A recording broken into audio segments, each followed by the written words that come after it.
La scène politique est très mouvementée ces derniers temps, madame, monsieur. Après cette sortie médiatique de l'ancien bras droit du président de la République, Jean-Marc Kabounda, qui a fait ce que d'aucuns estiment ou qualifient des révélations troublantes. Et aujourd'hui encore, un autre qui s'est prononcé, c'est Franck Diongo, qui a parlé. Et il a tenu le même langage que Jean-Marc Kabounda. Les deux s'érigent en opposant contre l'actuel régime qu'ils estiment avoir, jusqu'ici, n'avoir rien fait pour la population. Madame, Messieurs, sur ce plateau, pour décrypter ces grands sujets d'actualité, nous sommes très heureux de recevoir M. Norbert Mayamba, un cadre de l'UDPS très chevronné dans cette matière, donc dans le décryptage de l'actualité. Avec lui, nous allons passer au peigne fin ces grands sujets d'actualité. M. Norbert, bonsoir et bienvenue. Bonsoir, merci pour l'invitation. Merci pour l'honneur que vous nous faites. D'entrée de jeu, Jean-Marc Kabounda a parlé et beaucoup estiment qu'il a dit des choses qui sont vraies. Vous, quelle est votre réaction déjà lorsque vous avez suivi tout ce que Jean-Marc Kabounda a pu dire jusqu'ici? Merci beaucoup. Merci vraiment pour l'opportunité que vous m'offrez de pouvoir me prononcer pour la première fois par rapport à cette déclaration non événementielle. C'est très important parce que la démocratie, c'est donc une gestion des contradictions. C'est un droit au désaccord. C'est ce qui fait l'esthétique et l'ambiance démocratique. On peut être dans une association, on peut sortir librement et on y entre librement. Et donc, c'est de son droit, Jean-Marc, de pouvoir se prononcer pour la création de son parti politique, etc. Maintenant, quant au contenu, d'abord la forme. Lorsqu'on a atteint un certain niveau de responsabilité, il faut savoir évaluer ce qu'on veut vraiment mettre à la place publique. Parce que quelqu'un me disait que la bouche tue l'avenir. Qu'est-ce que vous entendez par là? Donc, la bouche tue l'avenir. Vous voulez dire, comme certains, qu'il a dit des vérités, mais qui ne sont pas des vérités, qu'on devrait mettre à la place publique alors? Non, je vais simplement dire qu'il faut éviter de dire des choses pour lesquelles vous n'avez aucune maîtrise. Deux, il faut éviter de partager des informations dénuées de ce que nous appelons généralement des machinations, avec un discours populiste, incatatoire. Cela peut tuer l'avenir, parce que ça va vous coller à la peau jusqu'à la fin de la vie. Connaissant le rôle qu'a joué Jean-Marc Kabounda, il était, je n'ai pas besoin de vous le rappeler, un axe central. Il était l'un des piliers de ces régimes. Il a participé dans des réunions, plutôt j'allais dire, des réunions hautement secrètes. Lorsque Jean-Marc Kabounda révèle qu'un complot serait en train d'être planifié par le président Tshisekedi dans le but de repousser d'abord le délai et puis d'organiser une vaste fraude électorale, vous pensez que c'est une moindre des choses ou c'est sans fondement? Je m'excuse beaucoup. Je crois que cette question, elle est très, très, très sensible. Il faut connaître la personne. Jean-Marc a eu l'occasion de côtoyer le président de la République, Félix Tshisekedi. Jean-Marc connaît bien, véritablement, Félix Tshisekedi. Je ne voudrais pas dire qu'à la différence de nous autres, Félix est très pudique. Ce qui donne crédit à ces révélés. Le président Félix est très pudique. Le président Félix connaît le sens du ridicule. Il sait sauvegarder certaines apparences. Je me rappelle bien quand le docteur Etienne Tshisekedi était encore de mémoire, bien entendu. Le président Félix était secrétaire national en relations internationales, en relations extérieures. Et parfois on est dans la paillote. Et lui, c'est un grand cadre du parti qui représentait le parti à l'étranger. Mais quand les gens sont assis, il n'y a plus de choses. Le président Félix prenait soin de se placer sur le mur. Il est sur le mur. On dit que le pouvoir corrompt. Peut-être que l'homme a changé avec ses fonctions. Attention. Et c'est là que moi je trouve que c'est anodin, c'est malsain, c'est même malveillant de tenir de tels propos. Dire qu'il mijote un coup pour tricher les élections, c'est pas normal. Je crois qu'on peut avoir une discussion autour des stratégies qu'il faut mettre en place pour gagner. Mais écoutez, toute stratégie n'est pas malsaine. Une institution ou une structure politique. Lorsqu'une stratégie va dans le sens de prolonger les délais, parce qu'il a dit qu'un plan serait mis déjà en place dans le but de mettre tout le monde, ou de faire participer tout le monde, c'est-à-dire débaucher quelques opposants et puis former un gouvernement. Après cela, on gagne quelques années. Il dit qu'il y a un plan. Ouais. Il doit avoir été à la base de ce plan-là. Et qu'il nous montre ce plan-là, qu'il mette le plan à la place publique. C'est très important. Une chose, c'est de dire qu'il y a un plan. Une autre chose, c'est de pouvoir présenter, parce qu'il n'a pas hésité de pouvoir se prononcer sur la question. Ce que je sais, c'est que avoir un plan, je ne sais pas. Mais si Jean-Marc s'est donné un exercice pour essayer de ventiler les différentes opérations qui doivent intervenir avant les élections et savoir déterminer le timing qu'il faut donner à chaque opération, à ce moment-là, il serait en mesure de nous dire, regardez, pour telle opération, ça peut prendre tel temps. C'est qu'en ayant une année, on peut organiser les élections en 2023. Ça devient intéressant parce que c'est scientifique. Mais ici, il nous dit, il y a un plan de glissement de 2 ans. Mais il ne dit pas, dans ce plan-là, quelles sont les différentes opérations prévues et quel est le timing accordé à chaque opération. Ça devient une machination. J'allais dire une déclaration dénuée de tout fondement. Ce n'est pas normal. Et dans les différentes déclarations du chef de l'État, il n'a jamais cessé de le répéter qu'on ira aux élections en 2023. Ben ça, c'est une façon peut-être de mettre les gens en confiance. Non. Même quand on sait qu'à la dernière minute, on fera autre chose. Mais écoutez, ce n'est pas un terrain vierge. Il y a des acteurs politiques. Il y a des forces à présence qui jouent le rôle des garde-fous. On s'est dit qu'on s'engage véritablement de respecter le délai. Et on mobilise les différentes institutions qui ont la responsabilité de faire ce travail, de s'engager résolument vers l'atteinte des objectifs de ce travail-là. Mais maintenant, à ces institutions, jusqu'à preuve du contraire, le président Kadima nous dit que son souci est d'aller aux élections et tout est fait aujourd'hui pour que les élections interviennent en 2023. Alors, comment peut-il parler d'un plan malsain, n'est-ce pas, de pouvoir frauder les élections? Alors, dès lors qu'on avait déjà discuté, après avoir évalué les faiblesses de 2018, etc., que bon, chaque parti s'organise à voir ses hommes dans les différents bureaux de vote pour se faire représenter, éventuellement avoir les chiffres, j'allais dire, de vote, et on saura véritablement si les résultats obtenus au travers de ce qu'on aura fait comme observation par rapport aux résultats qui seront donnés, pas, par l'organe attitré, etc., si ce serait différent. Là, on n'y est pas encore. Et personne ne donne, ne serait-ce qu'un projet alternatif. S'il estime qu'on prépare la fraude, mais qu'il donne ce projet-là. Un plan, et regardez, je m'excuse beaucoup, un plan suppose un ensemble de programmes. Un programme, c'est un ensemble de projets. C'est qu'à l'intérieur de ce plan-là, il peut nous dire que voilà, premier projet, voilà, c'est celui-ci. Deuxième, troisième, quatrième, ça devient réfléchi. Maintenant, vous dites, il y a un plan. Donc, on est vraiment dans une logique incatatoire. Pourquoi? Simplement parce que les élections, 2 ans, 2 ans de glissement. Parce qu'il y a eu des gens de glissement. On en a vu avec Kabila. Bien entendu, mais que les élections se tiennent en 2016, on a eu des le président Félix a un devoir de redevabilité. Je m'excuse beaucoup, mon cher Kambaye.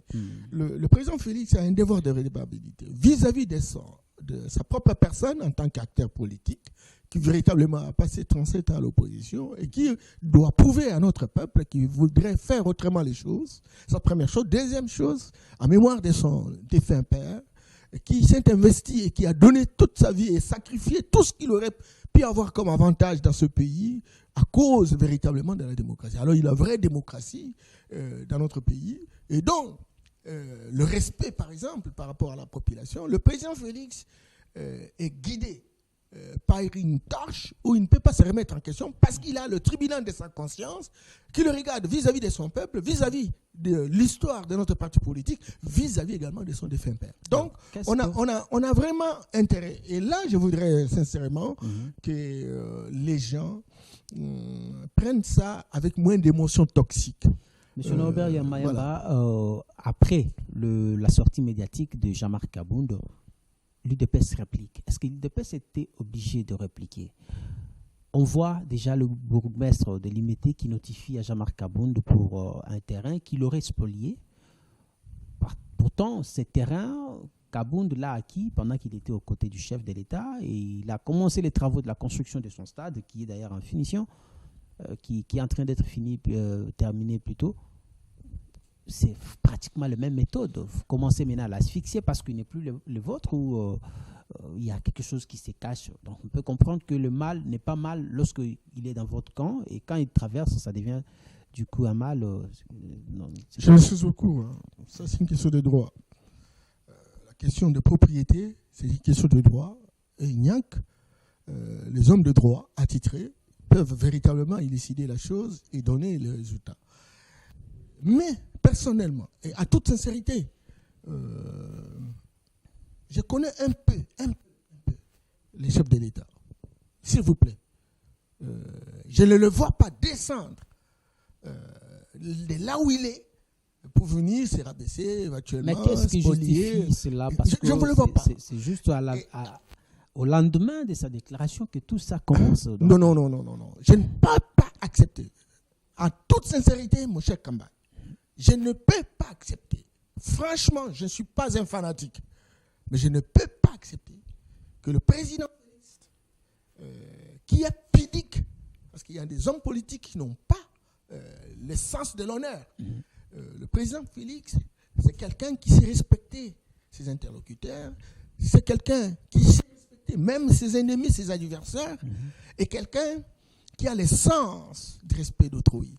Je ne le vois donner une instruction à un bourgmestre utile, celui de Limete. Son entourage peut le faire. Mais son entourage. Alors parce maintenant, que le parti a promis même de répliquer. Est-ce que c'était important de répondre? Non, mais aujourd'hui, certainement que cette déclaration a beaucoup touché les membres du parti. Mais quand vous entrez sur les nets, vous regardez les différentes réactions, que ce soit ceux du parti ou ceux qui ne sont pas de l'UDPS, etc. Mon cher ami, j'ai fait la vacillation ce matin. J'ai trouvé que plus de 90% des gens ne sont pas d'accord avec le comportement de cette déclaration. Il a dit que de la vérité, tout ce qu'il connaît, tout ce qu'il a vécu lorsqu'il était aux côtés du chef. Non.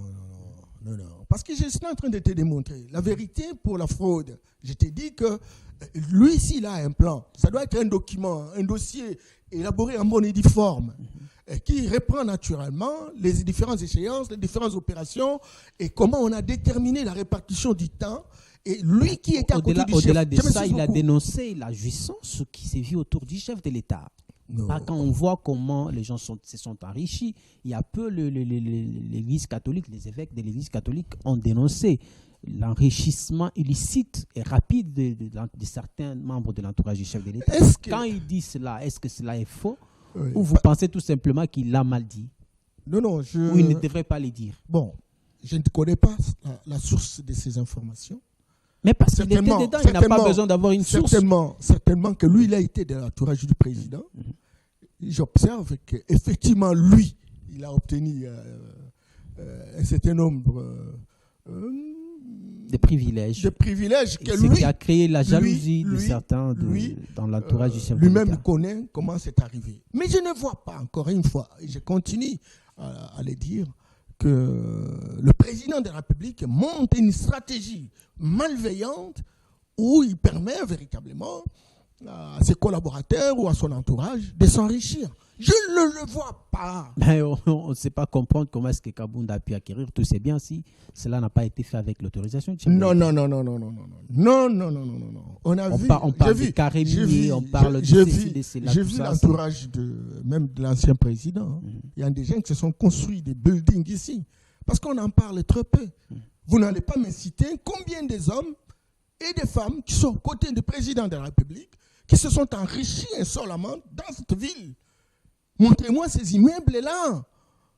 Vous savez, quand on a... Peut-être en construction. Non, mais écoutez, mais il ne faut pas non plus exagérer. Kabounda est parmi ces exemples. Kabounda, il a été premier vice-président. Mais avec quel salaire il peut se construire tout ça? On a vu une villa, des milliers de villas qu'on parle d'ailleurs. On parle de plusieurs villas à l'extérieur, ici au pays. Alors ça, vous croyez vraiment que le président Félix va aller s'entendre avec Kabound, Jean-Marc, pour qu'il puisse obtenir tout ça? Ah non, chacun de nous a un comportement, chacun de nous a un état d'esprit, chacun de nous a une attitude. Moi, je suis de l'UDPS, je suis en train de soutenir mon président. Et est-ce que ce que je peux poser comme acte contrôlé endosserait la responsabilité du président? Je suis venu ici. Est-ce qu'il m'a envoyé que Norbert Yamba va à la télé dire ceci ou dire cela? Ce n'est pas les enfants qui ont adopté la vision et la philosophie de Etienne Tshisekedi. Vous voyez? Et il est anormal. Parce qu'en réalité, je ne sais pas, on parle de la jouissance. Jouissance, ça veut dire quoi? Prendre du vin, c'est la jouissance. Il dit qu'on se la coule douce à la Cité de l'Union africaine tous les week-ends, pendant que ça brûle, pendant que ça tire dans l'est du pays. Donc, il faut arrêter de manger, quoi. Il faut arrêter de manger. Festoyer, c'est différent de manger. Non, il faut arrêter ça. Vous ne rendez pas service. Je m'excuse beaucoup. Ouais. Et Jean-Marc, là où il est, j'ai beaucoup d'admiration pour lui, mais là, il est allé un peu au-delà des normes. Je m'excuse beaucoup, mon ami Kamba. Oui.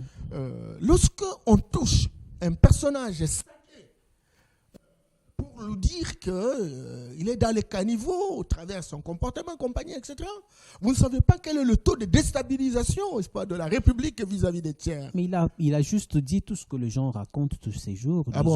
Les opposants parlent souvent de l'amateurisme, des stagiaires qui seraient à la tête du pays. C'est ce que Jean-Marc a fait. Quel est cet opposant qui a des alternatives, qui nous a montré qu'il est capable de réaliser des choses? Nous avons un régime qui venait de passer de 18 ans.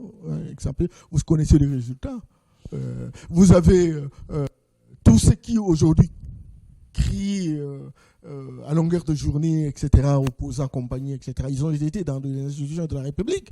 Est-ce que vous pouvez me dire quels sont les indicateurs objectivement vérifiables par rapport à leur performance? Monsieur Norbert, et donc, ils veulent faire la juxtaposition. Ça veut dire, c'est qu'ils ont fait, donc automatiquement, le président Félix doit le faire. C'est pas normal.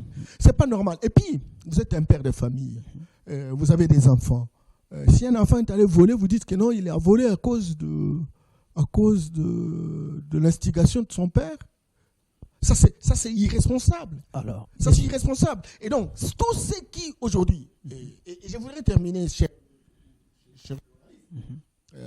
nous sommes dans une situation où il y a une science nouvelle qui explique naturellement tout ce qui se passe.